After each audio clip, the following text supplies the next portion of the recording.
the scientists. The fight is with the blood of 1,000 men and women were filled in these walls.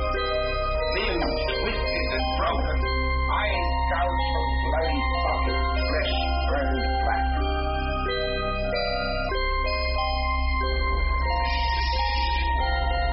Please. You're with the dead. In death, there are no accidents, no coincidences, no mishaps, and no escapes. Jackie realizes that we're all just a mouse that a cat has by the tail.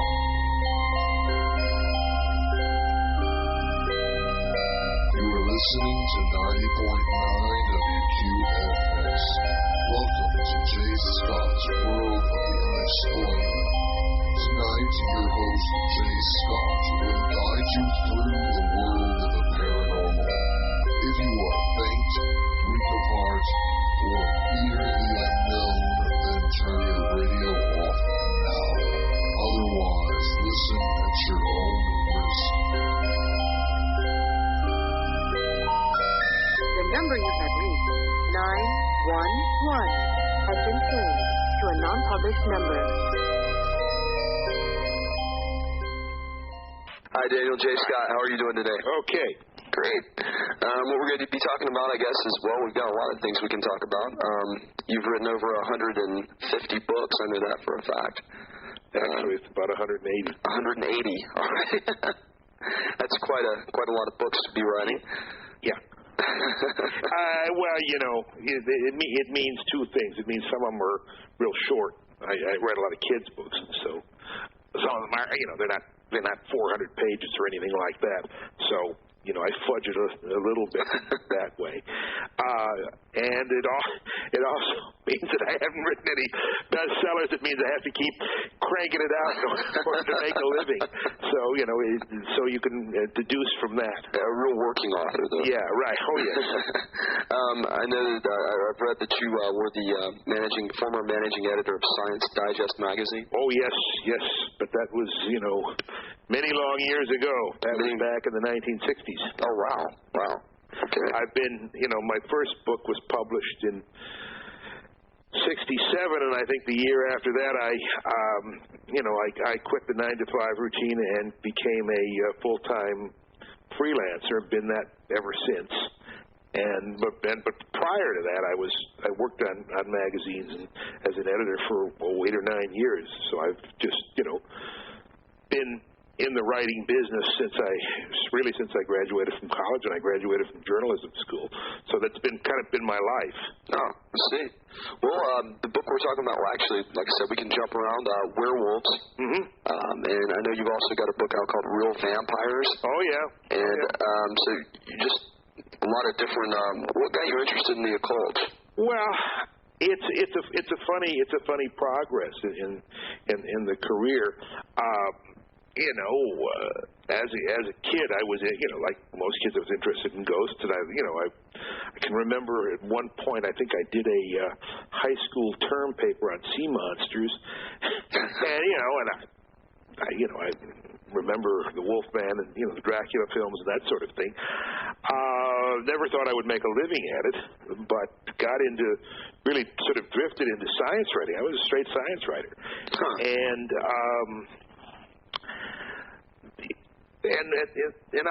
I'd also been back in 1947, and that goes back quite a ways. I had been a real UFO buff. I mean, I was a science fiction reader, and among teenage science fiction readers, that's where the what later became flying saucer craze, what later became UFOs, really started. I grew up in Chicago, and Chicago was the home of Ziff Davis Publishers, and they published magazines, pulp magazines. Yeah. And fantastic adventures, amazing stories and fantastic adventures. Two of the classic science fiction pulp magazines of that era and of an earlier era. These were the real pulps too. They were the yellowish paper, untrimmed edges. lurid covers, and actually some quite good artwork, and occasionally even good stories. But amazing and fantastic work, edited by an insane dwarf called Ray Palmer. He really was. He really was a dwarf too. And he had. There was a sort of in Palmer's mind. There was not a real clear line between fiction and nonfiction, and he sort of treated them both pretty much the same way. So when in 1947 the first flying saucer stories began coming out, Palmer really supported them. He really pushed them and brought the subject, which is at that point nothing more than a sort of a speculation, silly season controversial newspaper story. He kept it going, particularly among crazed kids like myself. And in 1948 he started Fate magazine, which still exists today, and they really pushed. And through that medium, he really pushed science, flying saucers, and then later UFOs for many years. And that's how I got into it. It was kind of a long way of going into this. So I was really quite interested in those that when I was a kid. But by the time I got into the science writing business after graduating from college, I wasn't really that active in the UFO world anymore. I knew about it, and I knew people in it, but that was about it. And I was writing articles, straight articles, and then, you just write them and nobody pays any attention to them. But I did a review of a book called The Incident at Exeter, and that was by John Fuller. Uh-huh. And that was one of the big UFO books. I think it was 66, 67, something like that. And I did a longish review on that because it was a subject that I knew. You were interested in it? Yeah, I was interested in it. I was knowledgeable in it. I mean, I had some background. I wasn't coming into it afresh or anything like that. And I got, maybe 15, 20, 25 letters on... Based on that review? The review, yeah, to the magazine. People are actually reading my reviews. Yeah, I mean, really, I used to describe, or somebody once described, writing articles for Science Digest, sort of like throwing a razor blade into the Grand Canyon and waiting for the echo. It never happened. But here was this, and it kind of went to my head. And then I actually got invited to appear on television with John Fuller, who, the author. It was what they used to call educational television back then. It was in... they had a studio in Brooklyn, I think, and we had a lively discussion. In fact, we were practically at one another's throats, which was pretty shocking for educational television at the time. It went to my head in any event. And I did some other articles on the subject and then related subjects. And I did an article on ESP, and again, a very good response to it. And it just sort of grew organically from there. And that's when you decided to branch out into the... I never decided to do anything. It just happened. It just like most of the things in my life, it happened by drift. Huh. Okay. Real Vampires, was that your first vampire book? Well, I covered the subject of vampires in other books in a variety of ways, but that was the first one devoted only to the subject of vampires. Yeah. And Werewolves, this was this version that I've got here. I don't know when. I know that said the jacket painting was 1996. Yeah, well, that sounds more like when it was put out. Yeah, that's a Cobble Hill book. I don't. Yeah, hardcover. Yeah, that's it. Okay, all right. And this is the one I have. And when was this printed? Then originally around 96. What did you say the date on it was? 96, I believe, for the cover art. Yeah, well, that cover art would have gone with the book. 96. Yeah, 96. Yeah. Okay. So this is still a fairly new book. Well, it's still for sale. Yeah. I mean, you can still buy this on the internet. You got a career that stretches back as many years as mine has. Yeah, I guess it's still fairly new. And the nice thing about a subject like Werewolves is that it doesn't get dated real quick. I mean, there's not a lot of new information that comes out. Unlike if you're doing a book on biology. I've done some biology books, and by the time you've got the thing finished, it's already dead. I did a book on cloning, and I mean it was essentially out of date before the ink dried. Oh my gosh. So yeah, but that's just one of the things you have to kind of live with. But I know one thing a lot of people commend this book on is the fact that you actually add a section that a lot of your standard I guess werewolf lore books don't have, and you include a whole chapter on werewolves of the internet. Yeah. That's kind of a new spin on a. There really are these people who in fact I was communicating with some of them for a while. I didn't They believe that they're werewolves.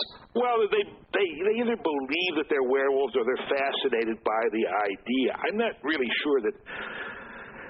Well, I can't really say that. I think that I think people are more in love with the idea, or they have the werewolf idea sort of spiritualized. They don't really believe that they grow fur and run around at night in the woods, because there aren't any woods nearby anyhow. But I think they believe that there is this sort of animalistic spirit that might overtake them, or that they have some kind of a commitment to. And in general, the modern werewolf devotee doesn't look upon the creature as evil, but rather as a sort of almost more of a nature spirit, something like that, rather than as a truly diabolical creature, which is the way it's traditionally portrayed. Yeah. I mean, going back through history, you see that all through. I mean, you even give examples of this from in France, I believe. One of the beast of I'm not sure. Guidovin or Guidovin, yeah. Guidovin, okay. Well, that's an interesting story in that no one really knows exactly what the real origin of the story was. A number of the classic werewolf cases clearly are dealing with people who were deranged murderers, often quite insane, who lived out in the out of the woods or out in the countryside, isolated, and would then come in and kill people in horrible ways, and then sometimes perhaps even eat them. I mean, traditionally wolves have been seen as bad anyway for flocks of animals. Yeah. Oh yeah. But I was thinking about that. Why practically all of the other creatures of lore, monster lore, and so forth. There's a real tradition, even in the United States. There's a real vampire tradition in the United States. There is no real werewolf tradition in the United States. There is in Canada. There are some traditional stories. The creature, the loup-garou. Yeah. But in the United States itself, not any that I've been able to find. Before the introduction of European literature and of course the movies, which had a much greater influence. The whole idea of the Wolfman, yeah, which made the werewolf look like an orangutan. They just showed that here recently on AMC. Oh yes, and I missed it both times. I've never seen that film. Yeah, really? Yeah, never seen it. And I've got Dracula. I've got the first Dracula DVD, and I've been meaning to get Wolfman on DVD, but I was like, it's coming on TV. I've got to catch it, and I missed it both times. Well, where that's Lon Chaney Jr. That is the first real horror film that I saw. I saw when it first came out. That was 40. I think it was 41, 40. Well, wait a minute. Might have been just post-war. I don't. Maybe it may have been as late as 48. That's more probable. And I remember it. 1940. Wait a minute. Hang on. I've got a date here for you. 1941. 40. It really was 41, huh? And I must have seen it at a rerun house. Because Back in the day before the video cassettes and DVDs. long before that. And I got to tell you, it scared the hell out of me. I mean, it really frightened me. But I saw that before I saw Frankenstein, before I saw Dracula, before I saw any of the other Universal classic films, and it truly terrified me. It's a very good film. Lon Chaney Jr., who was not an actor, was barely an actor at all, still is quite good in this. Claude Rains is wonderful in it. There's this classic performance by Maria Obstinskaya as the Gypsy Woman, and she couldn't speak a word of English, by the way. The whole thing, her lines were all learned phonetically. They sound like it. That was let's see, something about pure at heart and says his prayers at night, will become a wolf when the wolfbane blooms and the moon is clear and bright. Yeah, yes. That was just really. It was not a traditional verse or anything like that. It was written for the film by Kurt Sidemak or his brother. I don't remember which. One of them was a movie director, and it became part of the lore. This whole idea of the werewolf being able to identify its later prey, and then the pentagram and all of that. All that was just somebody tossed in for the movie. They put out all sort of occult stuff in just for the hell of it, and it really worked. Good old Hollywood licensing. And then, of course, it was the makeup. That was Jack Pierce makeup. Which is really, it's quite good. And even today, where the technology is so far beyond having to sit around and stick hairs on Lon Chaney's face for about 3.5 hours when they went on the set, and then running it very slowly, each stage.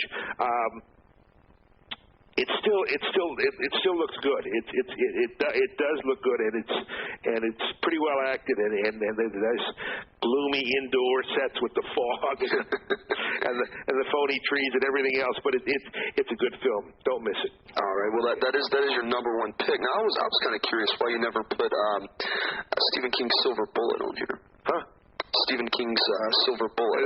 That's because it was probably came out after the book was written. That may be the case. Well, that's just one of the questions I had about it.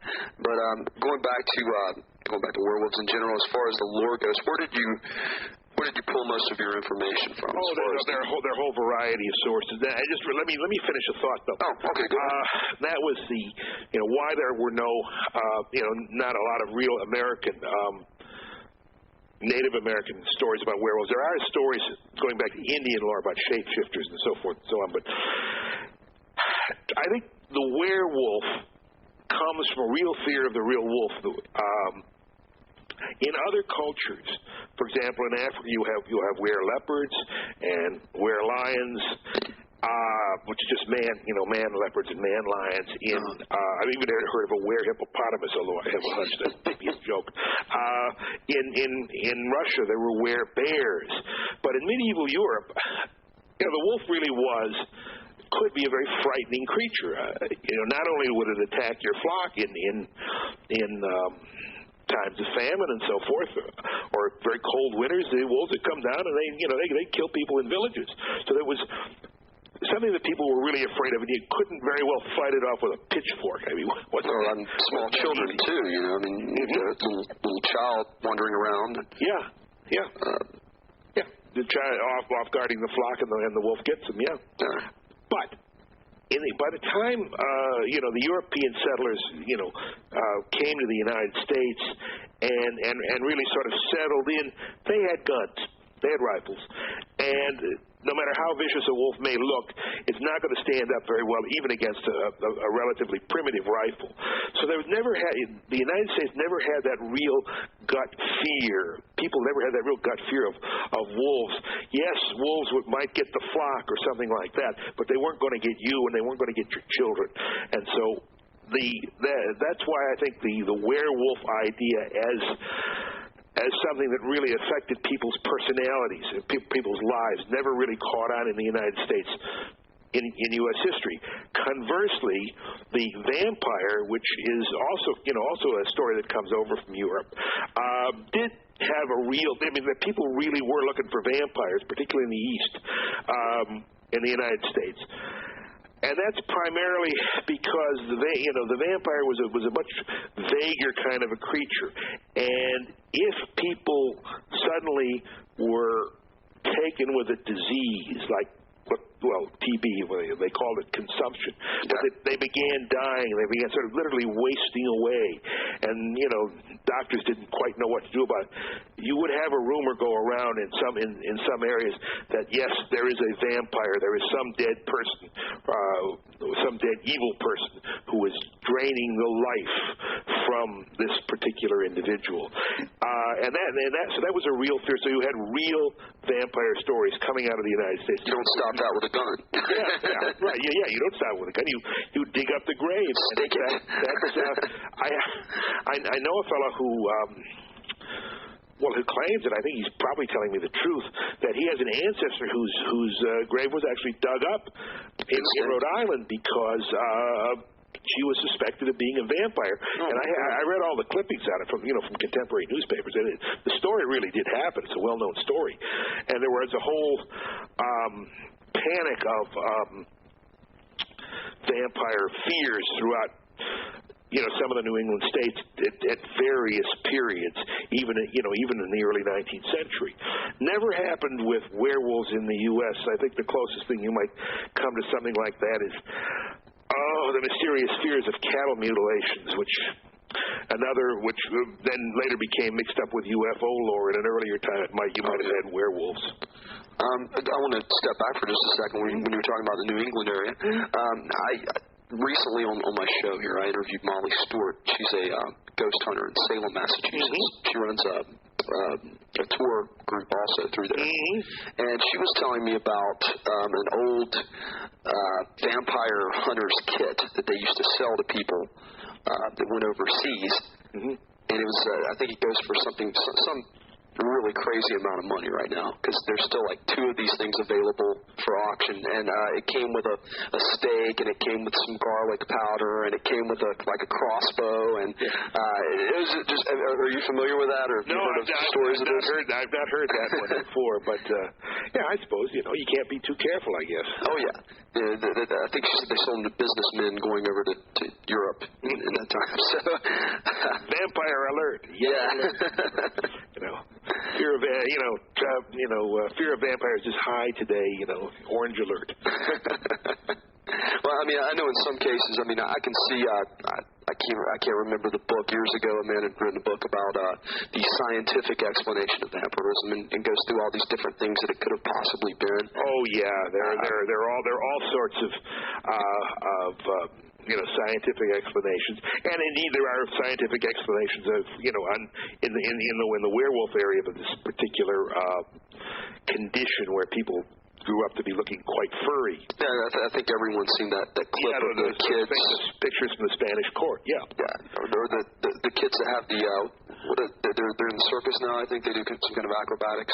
Well, I don't know whether the condition still exists or is still allowed to exist. There may be things they can do about it, but a couple of them were well-known figures in the Spanish court, but the Spanish court, they had dwarves and hunchbacks and so forth. There's certain grotesque creatures or grotesque people were, it's kind of seems gruesome to us today, but it was a source of entertainment or something in a number of courts, particularly the Spanish court.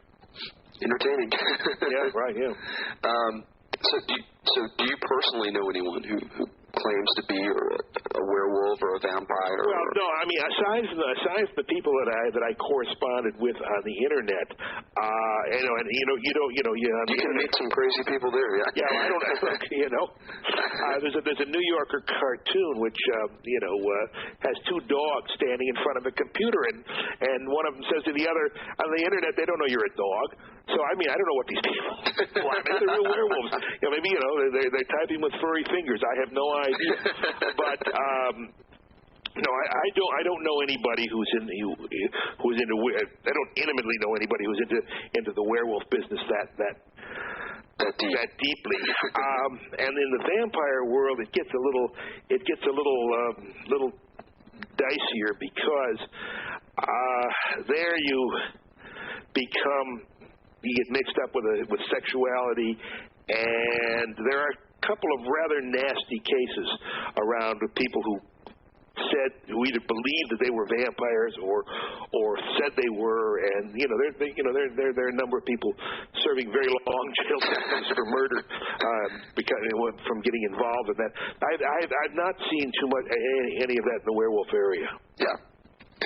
Now, if you could, I know one of the only 20th century or current, I guess, modern story that I know of is the one that you brought to the attention of the readers of your book, as well as a lot of other writers have brought up, is the Greenwich Village incident. But if I recall, that doesn't, that's not an actual transformation in the sense of growing fur or anything like that. But it's somebody, essentially,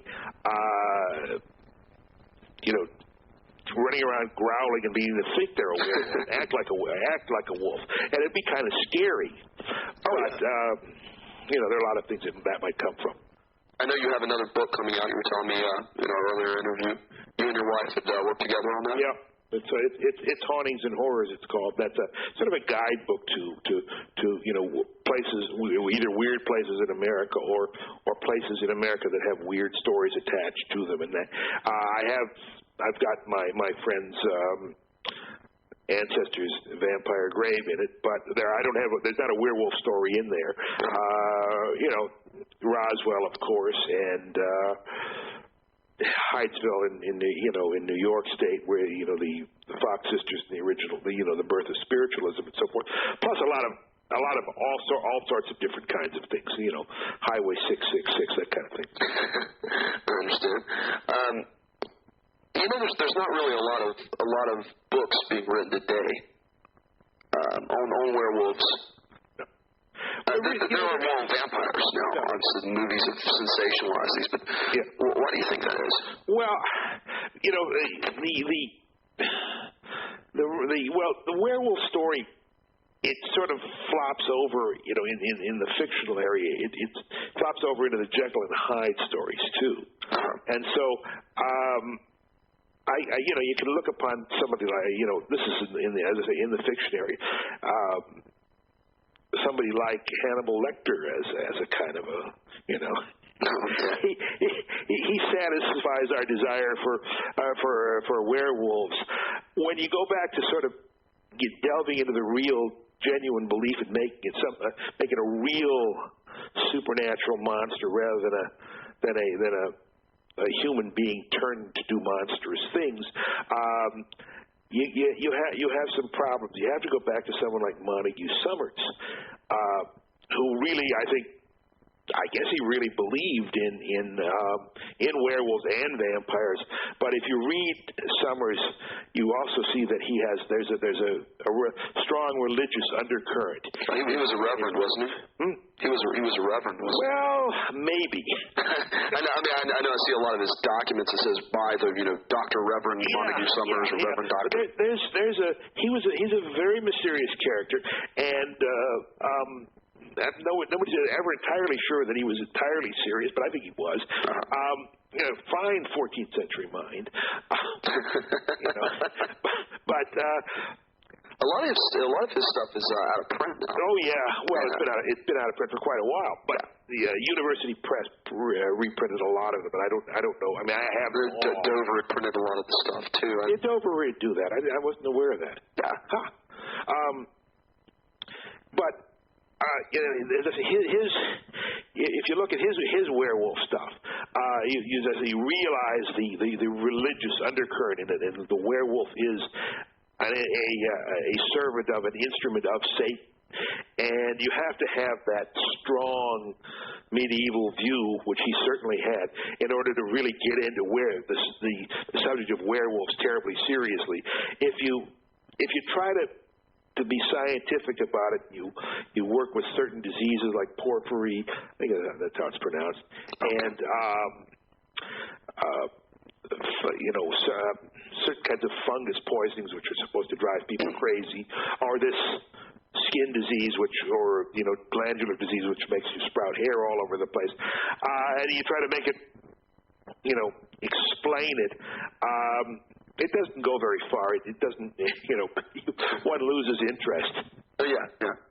Obviously, you've got the whole good and evil. Yeah. Big battle. It makes for a better story. Yeah. Now, I know. Montague Summers. He also wrote about witchcraft and demonology and vampires. He thought, when you talk about witch hunters, it has a negative context today. But when Montague Summers wrote about it, he was all for it. His problem was they didn't get enough of them. It wasn't the witches; it was the witch hunters who needed more. No. He thinks the witch hunters didn't go far enough. They didn't kill all the witches. He'd have burned half the women in Europe if he had his chance. Now, I don't know if you're familiar with Sean Manchester, the Highgate vampire saga. Yeah. All right. He doesn't give interviews anymore. I tried. And what do you think about that? Well, I don't know. I really don't know. I mean, I've been to Highgate and all that. Oh, yeah. I don't have Look, I don't really believe there are vampires, so that kind of covers that. Okay.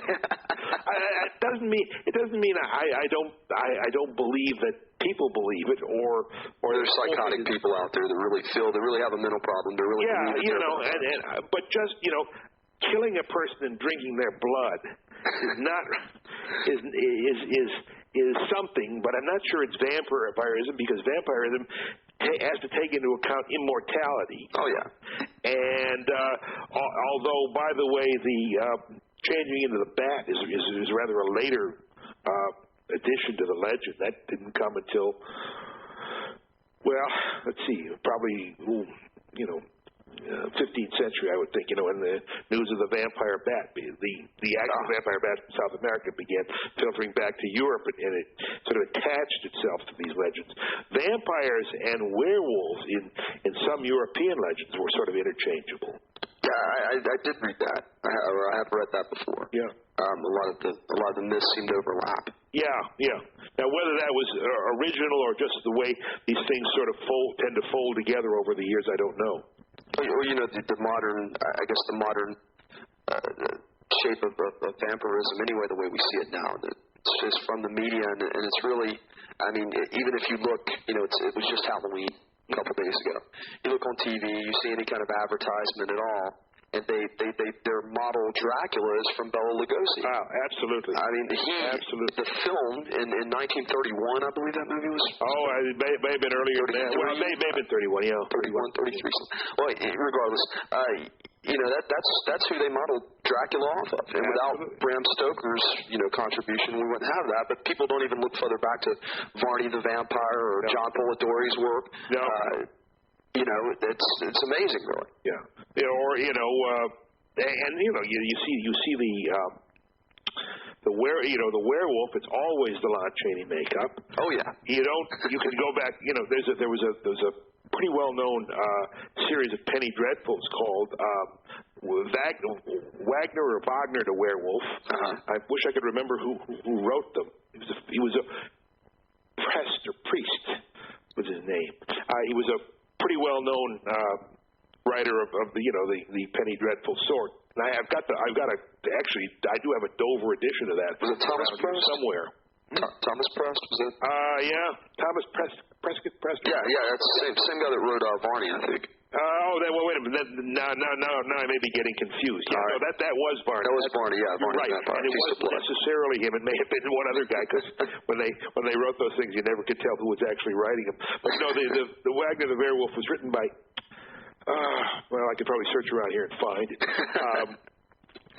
But it was also a very, very popular series of penny dreadfuls, and the illustrations from that, which are quite good, always show the werewolf as a wolf, not as something that walks on two legs. They're always a wolf. And also, an interesting thing about the concept of werewolves by people who really believed him, and I'm talking about people like Montague Summers, and you know, it was important that the wolf not be perfect, that they didn't transform themselves into a real wolf. These wolves were either much larger or often they didn't have a tail, which was an oddity. And the logic behind that, or the reason behind that, was that since they were diabolical creations, they could not be perfect matches of God's work. A wolf, whether you like it or not, is God's work. Yeah. And so that if the devil created a wolf, it couldn't be, it looked sort of like a wolf, but it wasn't really, you know, you could always tell the difference. Because God didn't create it. Because God didn't create it, absolutely. Huh. That's interesting. Do you remember, I think it was Fox had a series in I guess it was the 80s, late 80s, early 90s. And I don't even remember I think it was called Wolf.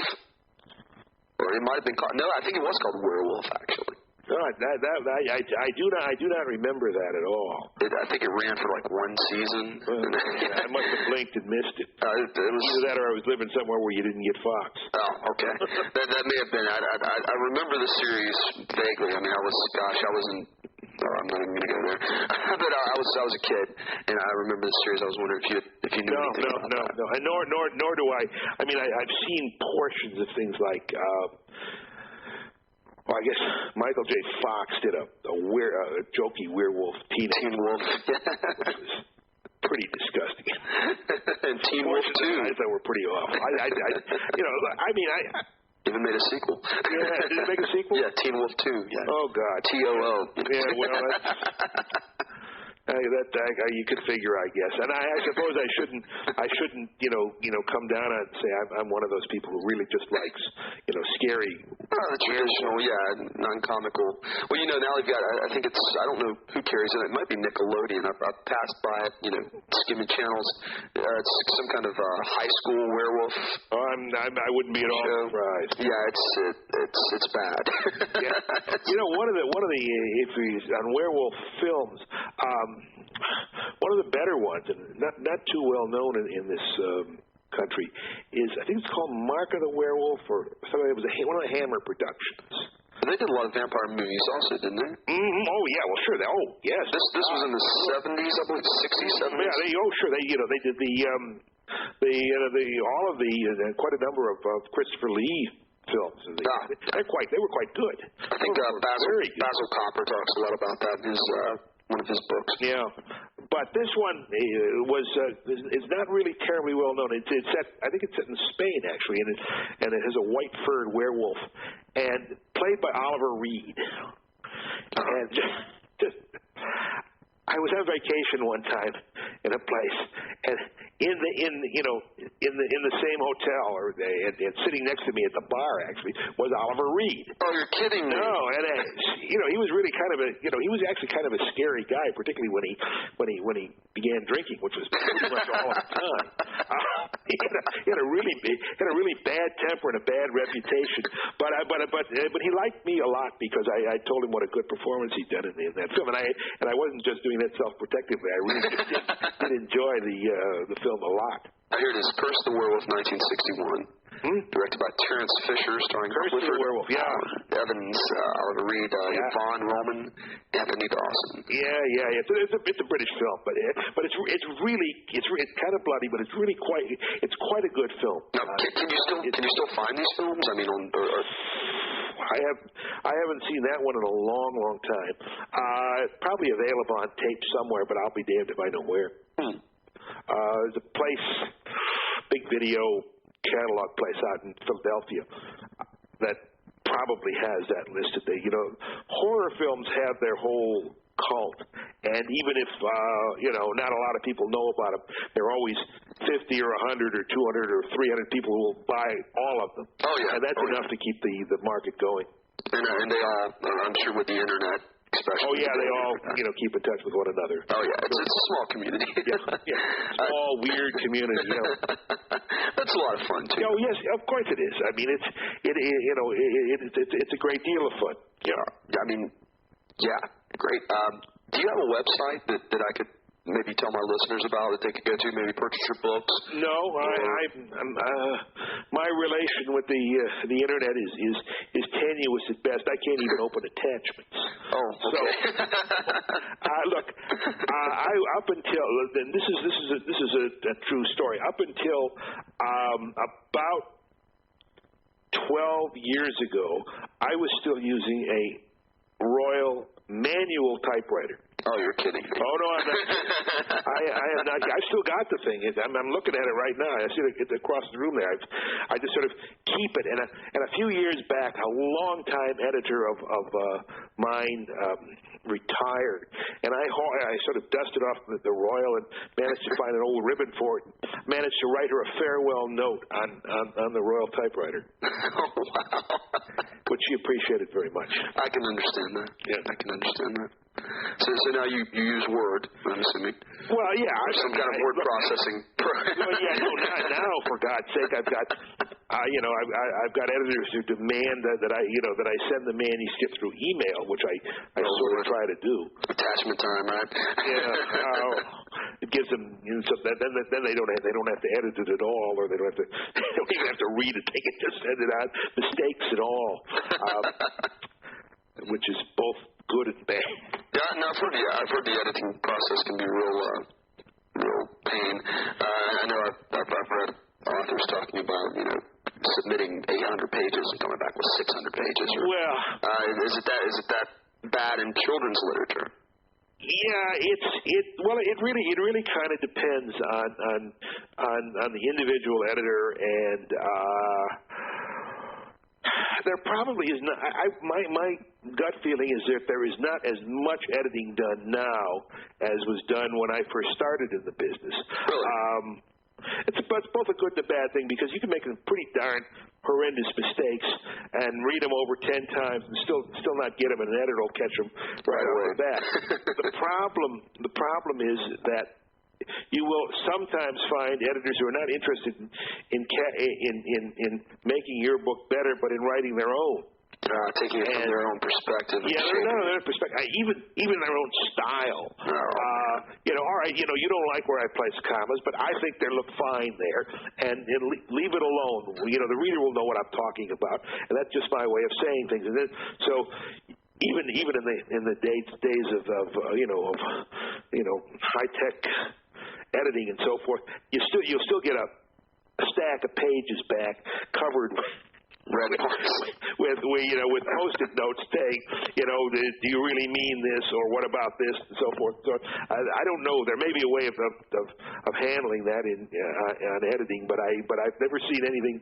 That's still the old way is still the only way I've ever seen that done. Well, it still bothers me to this day, and I being an English senior finally, and an English major myself, it still bothers me to this day. I edited our school newspaper last semester, and it's really amazing to find out that you have people that are juniors and seniors in college that still don't know how to use an apostrophe or a semicolon properly. I'm actually you can find people with years of writing and editing experiences who still don't know how to use those properly. For example, I have a very casual way. I think it looks good. That's my way of doing things. As far as I'm concerned, the greatest invention in the computer is the spell check. I'm a rotten spell check. Hours and hours of time at the dictionary. Of course, it also leads to some hilarious errors where you have a perfectly well spelled word which is totally inappropriate. That is true. All right. Going back to Werewolves then. What's your take on some of these legends? Well, I think a number of things. For one thing, you have to understand that the legend of the evil wolf, just like the evil snake, goes back to biblical times.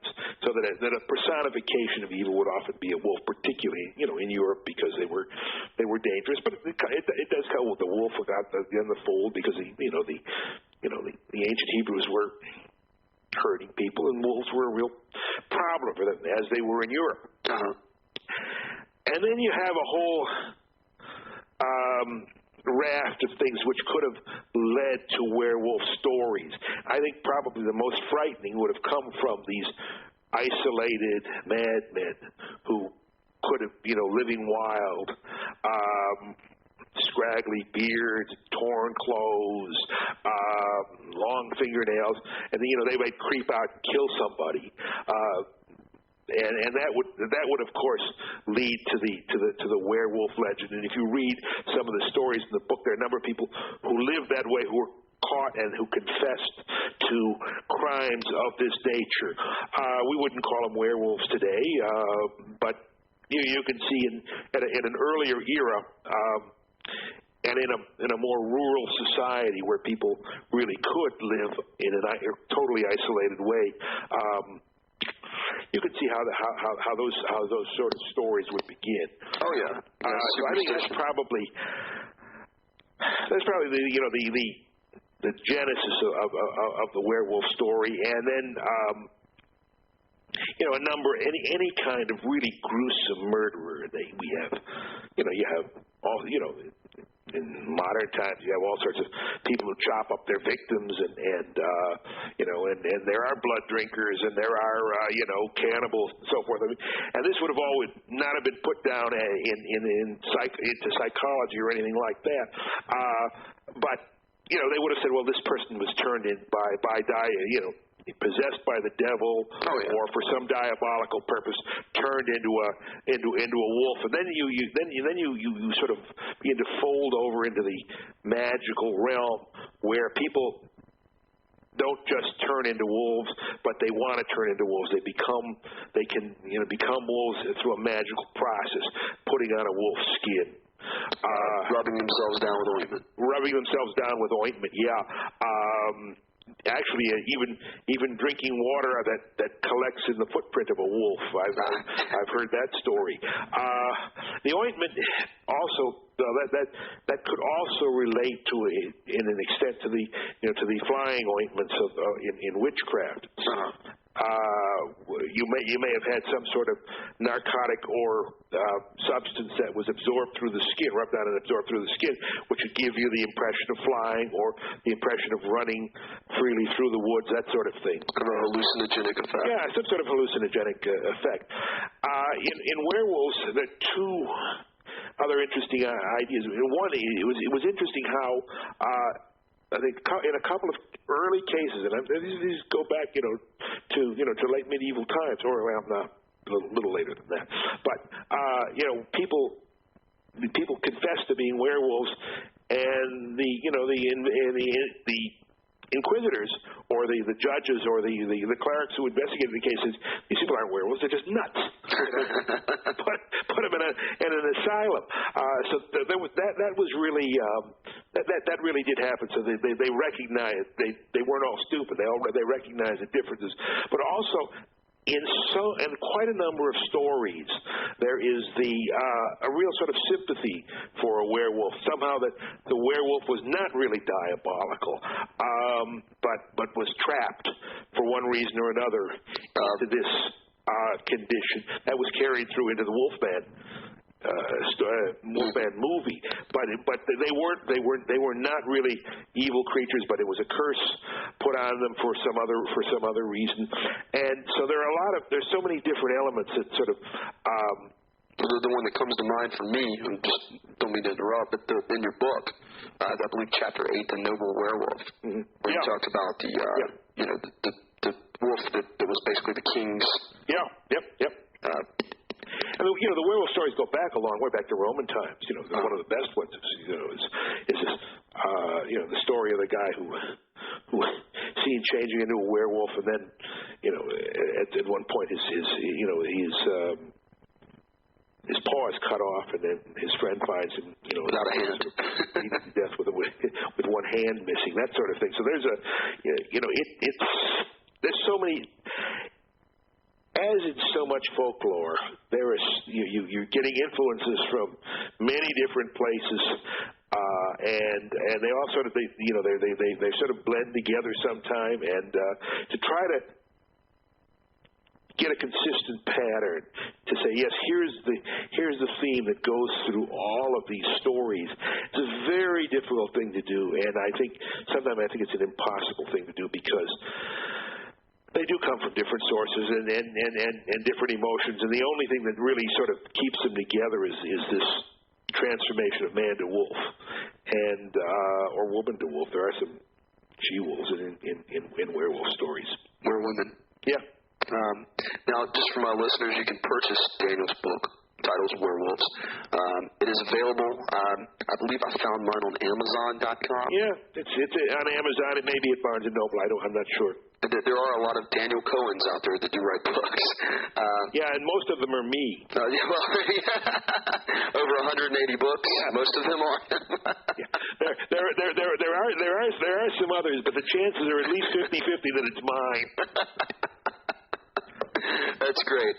This is Werewolves. He's also got one, Real Vampires, which is also a great book, and the new one coming out that him and his wife Susan co-wrote. What was the title of that again? Hauntings and Horrors. Hauntings and Horrors. America. Okay, The Ultimate Guide to Spooky America. And that's also available. Amazon.com. I'm sure BarnesandNoble.com will have that also. Oh, yeah. That's a new one. So they all have that. It might even be in bookstores. There are already bookstores left. Well, all the mom and pop stores have gone to the devil, so to speak. Yeah, right, yeah. It's all mass consumerism now. Yeah, it is, and it has been for quite a while now. I would get nostalgic about it, but I don't know if we have time. I'm just glad people still read books. Yeah, that's right. I mean, with everything that's the way it's going now, I mean, it seems anyway, to get off topic again. But going back now, when you wrote this book, I don't know what your driving idea, what shaped this in your mind to say, I want to write a book about werewolves. Well, my driving idea is not that I want to write one, but I think I can sell one. I'm a commercial writer. I'm a professional writer, and the vampire book had done quite nicely, and so we would follow it up with a werewolf book, and that's really what that was the driving emotion behind it. Okay. And I got all these werewolf stories in my head. I got to do something with them. That's true. I've read Montague Summers. Anybody who reads all of Montague Summers deserves to make some money. Yeah, that is true. That is very true. I've got a copy of his Malleus Maleficarium. Mm-hmm. Oh my God. Yeah. That's quite a read. Yeah. But yeah, definitely. Did you see now all these stories, all these legends that you mentioned in the book? Were you allowed, or were you given access to some of these primary sources as far as to see the actual documents, or did you get what most of your no. You mean did I get the medieval trial records from? Yeah. Did you get to see those? Nothing like that. What good would they would have been in Latin? What good would they have done me anyway? Good point. I could go into the Vatican Library and look at the records of witchcraft trials of the 16th century. I don't know whether they'd let me in, and I don't know what I'd do with it anyway. So if it ain't in English, it's of no use to me at all. The closest I get to original documents are newspaper accounts. Okay. And you found those rather easily. Oh yeah. If you know where to look, and if again, you can't.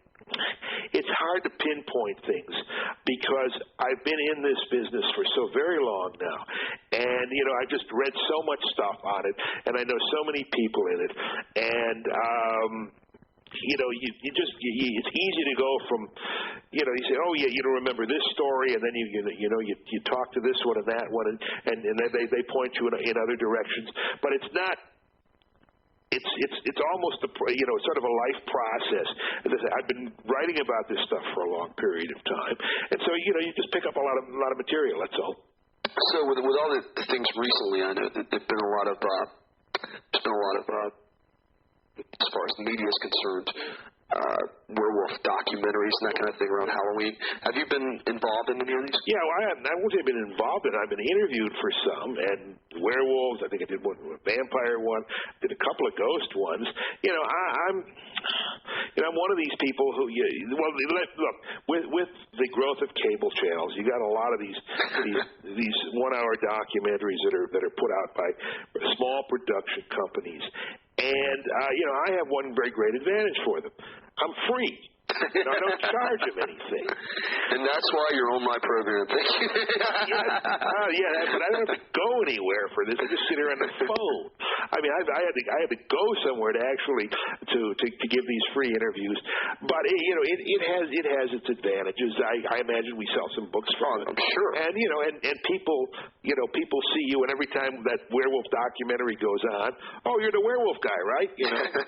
So that's kind of fun. I know. I myself have bought books by seeing programs like that and say, oh, there's so and so that wrote so and so. I'll go out and buy this. Yeah. Well, I mean, I wish there were more like you. but I tell you a little bit about that. One time I got called by a place that was doing a 2-hour documentary on swindles and frauds and that kind of stuff. Uh-huh. And golly, a long time ago, I wrote a very brief little kid's book on some of the classic con man stories. And they called me up. They wanted me to give them a longish interview on this. I said, well, that's fine. I'll talk on any subject. But really, honestly, I don't know that much about it. I mean, I'm all secondary sources. Let me tell you the guy who you should talk to. I mean, he's the real expert on that. They said, I gave him the name, and they kind of hemmed and hawed for a while. And then they kind of admitted that they knew who he was, and they had talked to him, and he really knew everything. But he wanted to be paid. And so they took me. That's terrible. There I am, very prominent. I mean, I am very prominent in this 2-hour documentary, talking really off the top of my head. I sound like I know what I'm talking about, but I'm pretty close to the edge there. One more question and I fall over. But I was free. The magic there's a lot of that. That's great. Well, I appreciate you being on my show. I do appreciate the time. Your check's going to be in the mail after, right? That's right. But the time contribution is very important. I know all of my guests understand that that I'm a poor student and that they're helping. We're supposed to humanities, isn't it? Exactly. And most of my guests are writers, and they know that we're all in this together. You're right. That's true. True enough. Anyway, going back though, so you've been interviewed on TV before? Oh, many times. I mean, I go back. I'll give you an idea of how far this goes back. I was on the Today Show when it was hosted by Hugh Downs. I don't know if I remember that. You probably don't. It was not in his early days. His earliest days were Dave Garroway, but I don't know. He may have been the third host for them or something like that. He's still around. I know the name. Yeah. But that's going back a very, very long way. And I was regular on a couple of shows that probably don't even exist anymore that were shot out of New York. This is when I lived in New York. So always on. Somebody always wants to talk about these subjects. They're interesting, and again, I chatter on and I don't charge. So I was a pretty frequent guest. That's great. I mean, very, very well written book. Thank you. And it's, obviously, if you have as much experience as Mr. Cohen does, you too be able to produce very well-written books. Anybody that does want a copy of this book, it's called Werewolves by Daniel Cohen. It can be picked up at any of your finer bookstores or online at Amazon.com or BarnesandNoble.com, I'm sure. And once again, a new book coming out pretty soon. Or is Is that in stores now? It's out now. Yeah. It is out now. It is in stores now. All right. And I do have a lot of people listening out there, believe it or not, at this time of the morning. I get phone calls all the time asking about these books, so hopefully we can help you out a little bit, Dan. Oh, that's good. Going back to the vampires, though. Mm-hmm. Now, when did you write Real Vampires? When was that? Oh, it's been 2 or 3 years before I did the Werewolf book. So maybe 93, 94, something like that. Era. And then that did real well for you. Yeah, that did very, very nicely indeed. And and the Werewolf book did. Actually, the Werewolf book is sold better in hardcover because there never was a paperback edition. There was a paperback edition of the vampire book, and that I guess cut into the hardback. So I really don't know. I don't know the economics of publishing. I don't even think the publishers know the economics. But they both did nicely, and that's why there were 2 of them. Oh yeah, definitely. I can tell you've definitely done your research on this. I'm sure that takes a lot of time. Yes, it does. But again, as I mentioned, this is information and stories that are collected over a period of many years, and I sort of go, I can sort of go into my files or the various files the stuff that I have around the house and pull out a lot of information without having to go any farther. And when I have to go farther, I know where to go. I can be very efficient about that. And I haven't only just done television. I did a lot of radio work when I lived in New York. And all the all-night shows, I did Long John when he was still alive. Okay. Be interesting to do it after he was dead. And after that, he was followed by James Randi. Randi did the WOR show for quite a number of years. And then Barry Farber. And even after I moved out of New York, I would go back in to do these all-night shows at WOR. And I remember one time, oh golly, I don't remember what the year was, but there I was after one of these shows. It's 3:00 in the morning. I'm standing on 42nd Street at 3:00 in the morning, and I got a 3-hour drive back home. And what the hell am I doing? What the hell am I doing? I'm getting too old for this sort of stuff. So I stopped doing all-night shows. Oh, so this was live then? Yes. And you were in the studio. It was live out of the studio. Oh my gosh! And I actually even managed to put WOR off the air for about a minute when I kicked the plug out of the wall. Literally kicked the plug out of the wall. You should see them scrambling around. I don't know what the electronics were, but there weren't any backups. We were off the air, or I was anyway. Well, unfortunately, I'm still in the studio with this broadcast. I'm there from 2 a.m. to 4 a.m. We're talking Eastern time, so it can. I actually get calls though all night. I get phone calls. They stream in. People are out there listening. We reach about 500,000, I believe. Really? And we do get phone calls, and it's amazing though some of the phone calls I get. Yeah. Some of them are from parties.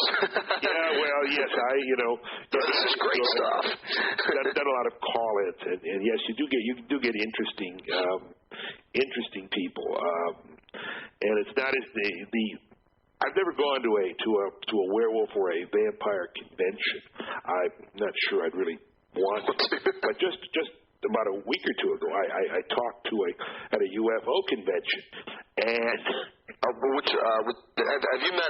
This is just off the cuff. Yeah. Have you met a guy named Mark Hazelwood at any of these UFO? No, I don't. Not Mark Hazelwood. No. But anyway, I gave this talk in which not everybody agreed with me. In fact, there were several people in the audience who thought I had been sent by the CIA or something, or was part of the conspiracy. I don't know what, and I felt myself lucky to get out alive. So if you get strange phone calls, that's nothing compared to having them looking at you from about 15 feet away, their eyes blazing. Did you generally go to a lot of these UFO conventions? Oh, I don't go to a lot of I go to every this is the first one I've been to in many years, just to see who's still alive. Have you written any UFO books? Have I written any UFO books? Yeah. Oh yeah. Oh my goodness, yes. A lot. Yeah, probably as many on that as on anything else, because that was, I wasn't around when the first werewolf stories were told or the first vampire stories were told, but I was around I was present at the creation of UFOs, and so I know that one from the bottom to the top, and I like to talk about that, again, because so often I have to say, well, we don't really know where this came from, or we don't know how that started. With UFOs, yes, we do. Roswell. Oh yeah, well, that's a whole story in itself. Oh yeah. So I'm sure you're probably familiar then with John Keel's Mothman prophecies and all that. Oh, am I? Look, I won't say I'm a friend of John Keel, Mr. Mothman, but I know him quite well. Really? I tried to get a hold of him so bad. Really? Yeah. Well, I don't think John is in good health at the moment. Oh, really? In fact, that's what in fact, I know he's not. So I don't know whether he'd be doing any shows at all. And I finally paid him for the book. They were going to do it without paying him, and he really needed the money. You're kidding me. Yeah. Well, I know they did the movie, and that's what brought me to the book was after seeing the film. Yeah. Well, John. Yeah. No. I knew John even before he wrote that. Oh. And oh yes. And even. I knew even some of the earlier background on the whole story, but so as I say, that's and even how it got connected to UFOs, which is tenuous at best. But that's why, as I said, that's one of the reasons that I feel I can, I talk on that with more authority than I can on any other weird subject, simply because I was there, and I wasn't there when Dracula rose from the grave, which is probably a good thing. Exactly, and I know you told me that you knew Nancy Garden also. I know she was written a couple of sure. Weird and Horrible library. Weird and horrible. I've got a couple of weird and horribles in there too. Oh really? Oh yeah. Which ones did you write? Magicians, Wizards, the Sorcerers. I think I wrote Curses, Hexes, and Spells, which was at one point one of the most banned books in the country. Oh, you're kidding! Why? I was that book was getting banned 10 years after it was out of print. Oh, you're kidding me! No. Why is that? No. The thing is that there were a certain number of fundamentalist types who believed when I wrote Curses, Hexes, and Spells, I was actually giving these kids instructions that would work. And I got these angry callers, but they don't work. They're not real. What are you talking about? I don't believe in them. You believe in them. That's your problem. Oh my God! Oh yeah, I got a lot of that. And the book was on the American Library Association list of most banned books, and I think it was really up there. Oh, it was the top one. I think probably one of the Judy Blume books was at the top at that time. But so you managed to sell more copies that way. It was way up there, and it was being banned after it didn't exist. Oh my God! That's a really great series too. I mean, it really was a good series. Unfortunately, those are all out of print, as far as I know. Yeah, it probably is out of print. Well, Lippincott doesn't exist anymore. Yeah. All the ones I've picked up secondhand off. Yeah, I would pretty much guess that they were all out of print. Sic transit gloria mundi. I'm sorry? That's, it's sort of, it's Latin, that's the way of, that's how it goes, sort of thing, C'est la vie. This too shall pass away or whatever. But yeah, and you wonder, you had a lot of that, and I guess maybe that was due to the influence in that time period in the 70s with the films that were coming out and things of that nature. You had a lot more interest, it seems like, back then in some of the spookier stuff. Yeah, that you just don't have now. Yeah, there's plenty of interest in the spooky stuff now, but particularly in the area of children's books, you really have to, they're really pretty scary. I did a book called Dealing with the Devil one time, which was a collection of accounts and stories of people who were made pacts with the devil, from Faust upwards or downwards. Historical kind of. Yes, historical. I seriously doubt if I could get a book like that published today. Really? Even though I might even be able to get a book on mass murderers published, but I don't think I can get this book published because it's what people focus on.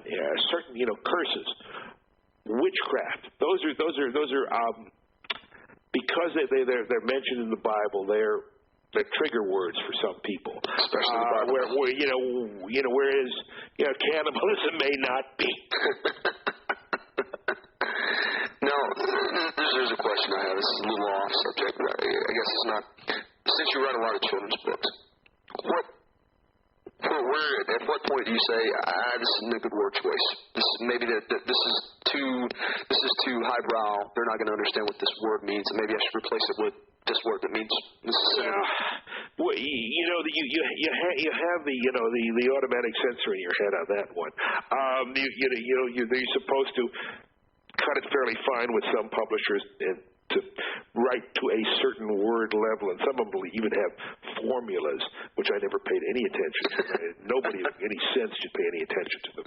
But if you're writing a book which is supposed to be aimed at fourth graders, you automatically don't use the same language or the same type of sentences that you might use for a book aimed at high school students. Yeah. I mean, but I wouldn't like to say that there is any formula for it. It's just merely experience in doing that kind of thing, and you kind of use your common sense in that. All right. Well, I guess we'll wrap up then. Okay. Anything you want to say to anyone out there? I did warn you that that once you got me on, I tend to be fairly chatty. Oh no, I've had much worse. I mean, I can keep talking. But that's Daniel Cohen once again. The book is Werewolves, and there's also other books out, Real Vampires. If you're into that kind of thing, and apparently lots and lots of UFO books. Lots and lots of UFO books.